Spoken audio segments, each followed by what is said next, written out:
सुप्रभात विद्यार्थियों। मैं योगेंद्र सिंह सांकला, सहायक आचार्य गवर्नमेंट बांगड़ कॉलेज पाली। हमने विद्यार्थियों पिछले वीडियो के अंतर्गत भक्ति काल के परिचय के संबंध में पढ़ा था। आज हम भक्ति काल की प्रारंभिक शुरुआत कैसे हुई उसके विषय में पढ़ेंगे। भक्ति काल को जानने के लिए भक्ति काल की तात्कालीन परिस्थितियों को जानना अत्यंत ही आवश्यक है। इसीलिए आज हम भक्ति काल की तात्कालीन परिस्थितियों के विषय में पढ़ेंगे। ऐसा माना जाता है कि आचार्य रामचंद्र शुक्ल ने अपने हिंदी साहित्य के इतिहास के अंतर्गत भक्ति काल को पूर्ण रूप से विभाजित करते हुए उसकी जन्म के संबंध में एक विस्तृत विवेचन उन्होंने किया है। कहा जाता है कि रामचंद्र शुक्ल ने हिंदी साहित्य मध्यकाल को पूर्व मध्य एवं उत्तर मध्य काल भागों में विभाजित किया, जिसकी समय सीमा 1375 से 1700 विक्रम संवत तक मानी गई है। मध्यकाल को शुक्ल जी ने भक्ति काल नाम दिया। इस युग में भक्ति की एक अपूर्व धारा विकसित हुई, जिसमें सारा देश पूरी तरह से डूब गया।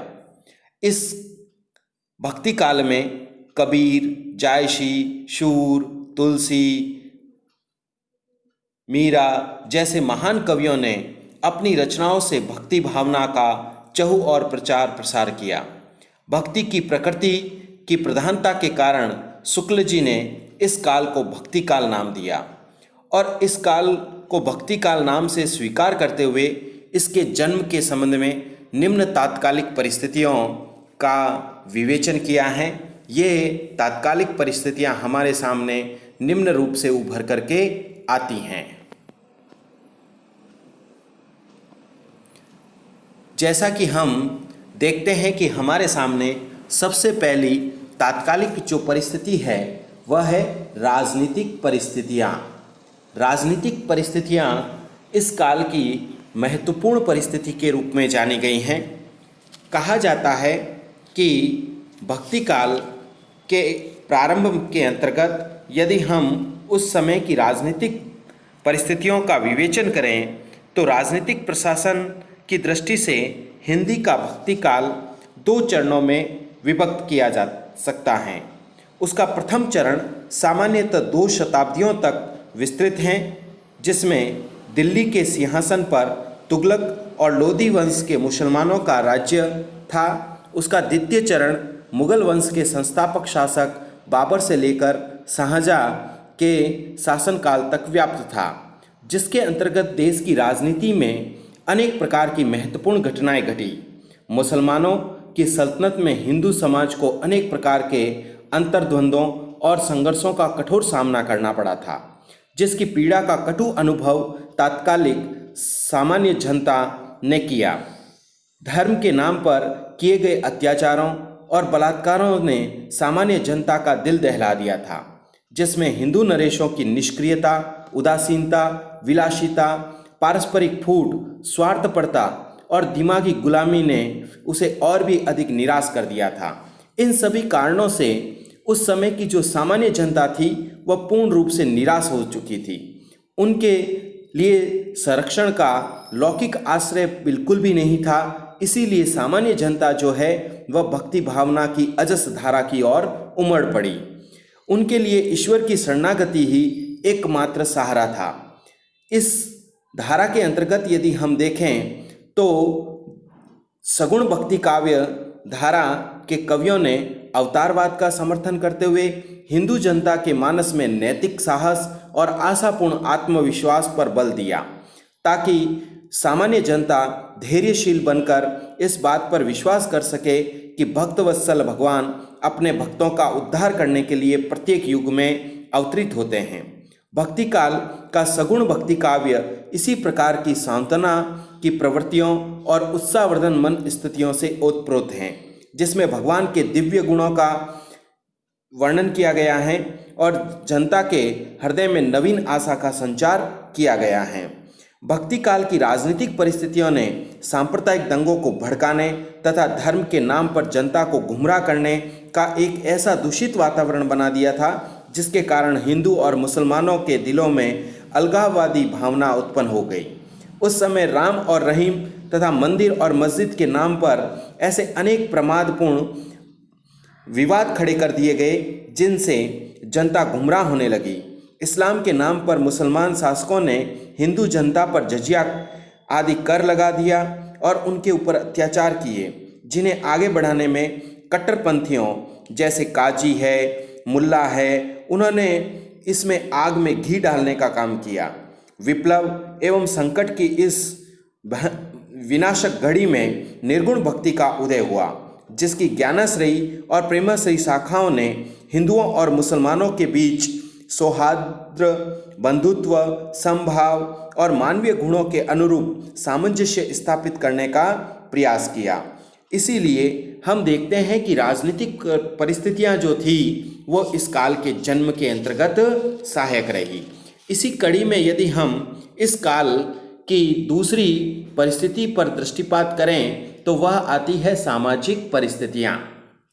सामाजिक परिस्थितियों के आधार पर यदि हम देखें तो उस समय का भारत देश राजनीतिक परिवर्तनों का सीधा असर सामाजिक दशाओं पर दिखाई पड़ता है।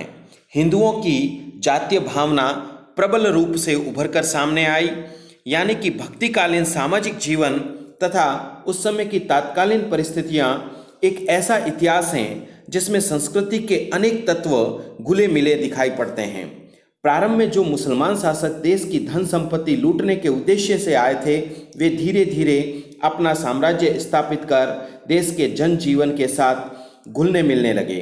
उनमें एक दम्भी वर्ग को छोड़कर शेष अन्य वर्ग के उदारमना व्यक्ति परक मेलजोल बढ़ाने तथा सामाजिक संपर्क और पारिवारिक संबंध स्थापित करने में भी अभिरुचि रखने लगे, जिसके फलस्वरूप दो संस्कृतियों में आदान प्रदान का सिलसिला प्रारंभ हो गया।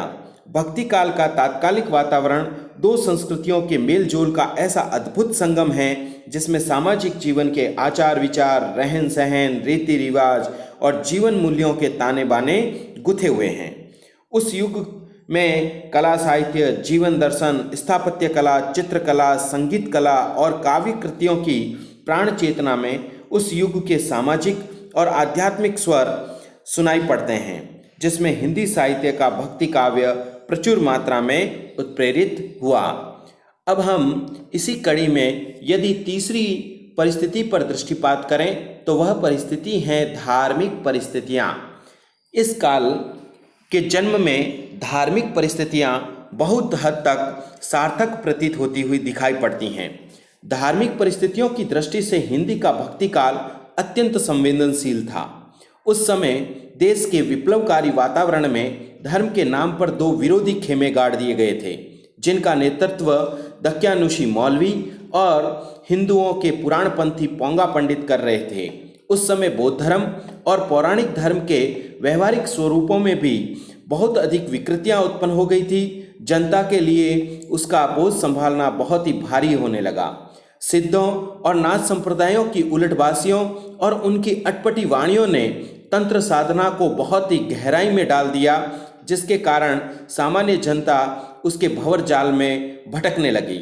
धार्मिक क्षेत्र के ऐसे जटिल वातावरण में धर्मप्राण जनता को एक ऐसे मार्गदर्शन की आवश्यकता थी जो धर्म का सर्वग्राह्य रसात्मक स्वरूप प्रस्तुत कर सके। संयोगवश इसी समय दक्षिण भारत में भक्ति की धारा प्रवाहित होने लगी, जिसे आलवार भक्तों और नयनसार संतों ने व्यापक बनाने का सार्वजनिक अभियान चलाया। भक्ति का यह वेगपूर्ण प्रवाह संपूर्ण भारत को रस में डुबो दिया। उसने धार्मिक जीवन में सामंजस्य लाने के लिए मानव मात्र को एक ही मंच पर प्रतिष्ठित करते हुए भक्ति काव्य के माध्यम से सांस्कृतिक, सामाजिक और धार्मिक जीवन में पुनर्जागरण का दिव्य संदेश देने का सफलतापूर्वक प्रयास किया। यदि हम देखें तो इस समय हिंदू और मुसलमान दोनों में सच्चे धार्मिक आचारों विचारों की अनुपालना की जगह बाह्य आडंबरों और ढोंग की विशेष प्रधानता फैलने लगी, जिसे कबीर ने अपने दोहों के माध्यम से अभिव्यक्त किया। अरे इन दो उन राह न पाई, हिंदुअन की हिंदुआई, देखी तुर्कन की तुर्काई।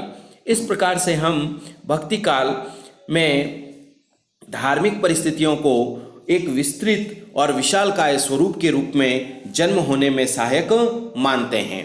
इसी कड़ी में यदि हम अगली परिस्थिति पर दृष्टिपात करें तो वह परिस्थिति आती है साहित्यिक परिस्थितियाँ। साहित्य के दृष्टिकोण से भी यदि हम देखें तो भक्ति काल के जन्म में साहित्य का अभूतपूर्व योगदान रहा। हिंदी साहित्य का भक्ति काल सांस्कृतिक और धार्मिक संघर्षों एवं अंतर संघर्षों का संक्रमणशील युग था, जिसके तत्कालीन साहित्य की प्रवृत्तियों को भी प्रभावित किया। इस युग की अधिकांश रचनाएं छंदोबद्ध पदावलियों और पद विधाओं में ही लिखी गई, जो उस युग की एक समसामयिक मांग थी। उसके कारण जनमानस को तन्मय तथा भाव विभोरता की आध्यात्मिक अनुभूति हुई तथा उसे सामाजिक चेतना का जोश मिला, जिसके कारण वह अभाव के क्षणों में उनमें डूबने लगी। इसकी प्रत्यक्ष अनुभूति तत्कालीन भक्तिपरक काव्य रचनाओं के रसास्वादन में की जा सकती हैं। यद्यपि इस काल में टीका ग्रंथों के माध्यम से धार्मिक तथा दार्शनिक ग्रंथों की व्याख्याएं ब्रज भाषा की गद्य विधा में की गई एवं वल्लभ संप्रदाय के आचार्यों तथा भक्त कवियों ने वैष्णवों की वार्ताएं तथा भक्तिमाल भी लिखे, किंतु उनका प्रमुख लक्ष्य सामान्य जानकारी प्राप्त करना ही था। इस काल में संस्कृत और फारसी के धार्मिक तथा ऐतिहासिक ग्रंथों के भी भाषा अनुवाद किए गए, जिनमें दोनों ही वर्गों में जो जिज्ञासु समाज था उनको सही तथ्यों की विचारगत सामग्री प्राप्त हो सके। इन परिस्थितियों ने तात्कालिक रचनाओं को भक्ति के साथ साथ श्रृंगार और नीतिपरक विषय को भी जोड़ने का विशेष योगदान प्रदान किया। तो इस प्रकार हम देखते हैं कि साहित्य के अंतर्गत अनेक प्रकार के प्रबंध और मुक्तक काव्य की रचनाएं होने लगीं। तो इस प्रकार से साहित्यिक परिस्थितियां भी इस काल के जन्म में सहायक रही। इसी कड़ी में यदि हम अगली परिस्थिति पर दृष्टिपात करें तो वह परिस्थिति आती है सांस्कृतिक परिस्थितियां। सांस्कृतिक परिस्थितियां इस काल के जन्म में अत्यंत ही सहायक रही हैं। कहा जाता है कि भक्ति काल के अंतर्गत जो सांस्कृतिक स्थितियां थी वह बड़ी ही विचारशील रही हैं। सांस्कृतिक परिस्थिति की दृष्टि से यदि हम बात करें तो इस समय साहित्य, संगीत, चित्रकला का विशेष विकास हुआ और उसके साथ साथ हम देखते हैं कि अवधी व ब्रज भाषा दोनों के अंतर्गत यह सारा साहित्य लिखा गया। इस समय समन्वयात्मक भारतीय संस्कृति की मूलभूत विशेषता को इसमें प्रमुखता से उभारा गया। पुराणों में समन्वयात्मकता की प्रवृत्ति को पुनर्जागृत करने का प्रयास किया गया, जिसमें पूजा, उपासना, कर्मकांड के दर्शन का वास्तविक चित्रण दिखाई पड़ता है। मूर्ति पूजा, तीर्थ यात्रा, धर्मशास्त्रों का सम्मान, कर्मफल में विश्वास, अवतारवाद तथा ब्राह्मण की पूजा, पौराणिक धर्म की प्रमुख विशेषताएं इस काल के अंतर्गत दिखाई पड़ती हैं। अतः भक्ति काल में हिंदू और मुस्लिम संस्कृतियां एक दूसरे के निकट आई, जिसमें संगीत, चित्रकला आदि का समन्वय दिखाई पड़ता है। तो इस प्रकार से सांस्कृतिक परिस्थितियां भी इस काल के जन्म में सहायक रही।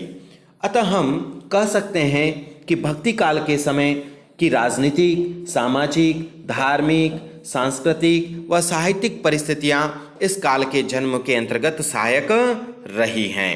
धन्यवाद विद्यार्थियों।